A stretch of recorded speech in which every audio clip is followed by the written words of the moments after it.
এখানে 100% আশাবাদী, কেননা এই লড়াই হচ্ছে আমাদের মা বোনেদের সমস্ত ভাই বাবাদের নিয়ে লড়াই।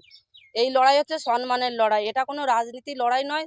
তো এখানে কোনো রাজনীতি টিএমসির যে গুন্ডা বাহিনী আজকের দিনে যে অত্যাচার করে গেছেন সেটাকেই আজকের আটকাতে এই মা বোন বাবাদের আজকের এই আন্দোলন। দেখুন, মানুষের সুখ শান্তির জন্য এই তীব্র গরম ওনাদের কাছে কিছুই নয়।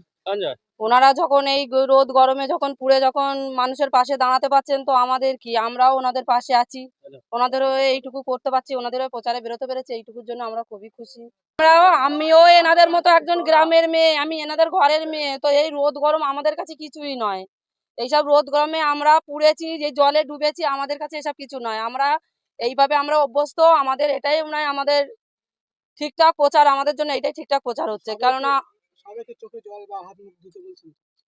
অবশ্যই চোখে মুখে জল দেবো। দেখুন, আমরা গ্রামের মানুষ, গরম লাগলে চোখে মুখে হাত জল দেবো, এতেই আমাদের শান্তি। কেননা আমাদের অতটা এখনো নেই, এসি দরকার নেই আমাদের।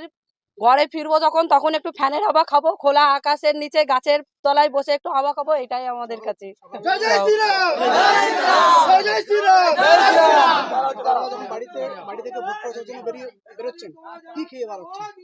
কখনো পান্তা ভাত খাচ্ছি, কখনো জল দিয়ে মুড়ি ধুয়ে মুড়ি জল করে খেয়ে বেরোচ্ছি।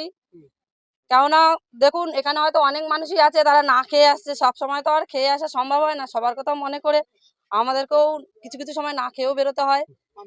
অবশ্যই আজকের পান্তা ভাত খেয়েছি ভাজা লঙ্কা দিয়ে।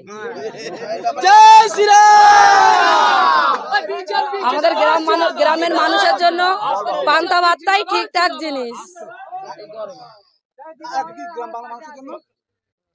আমাদের এই গ্রাম বাংলার মানুষের জন্য সকালে পান্তা ভাতটাই ঠিক আছে।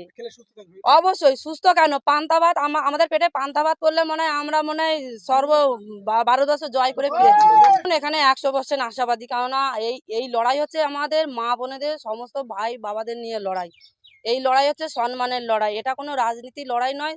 তো এখানে কোনো রাজনীতি টিএমসির যে গুন্ডা বাহিনী আজকের দিনে যে অত্যাচার করে গেছেন সেটাকেই আজকের আটকাতে এই মা বোন বাবাদের আজকের এই আন্দোলন। তা এই আন্দোলনে অবশ্যই আমরা ভাবছি আমাদের প্রত্যেকের মনে একটাই আশা আছে, এই লোকসভার বাসকে আমাদের অবশ্যই এই আন্দোলন সম্পূর্ণ হবে আর শান্তি ফিরে আসবে।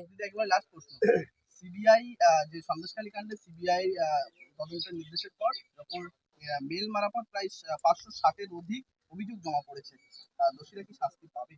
অবশ্যই শাস্তি পাবে। আর যারা এখনো অবধি অত্যাচার করছে টিএমসির গুন্ডা বাহিনী, এই গ্রামে গ্রামে গিয়ে এলাকায় গিয়ে মন্দির ভাঙা, হিন্দু মুসলিমের গন্ডগোল বাঁধিয়ে দেওয়া, সবকিছুরও একটা শেষ হবে। সবাই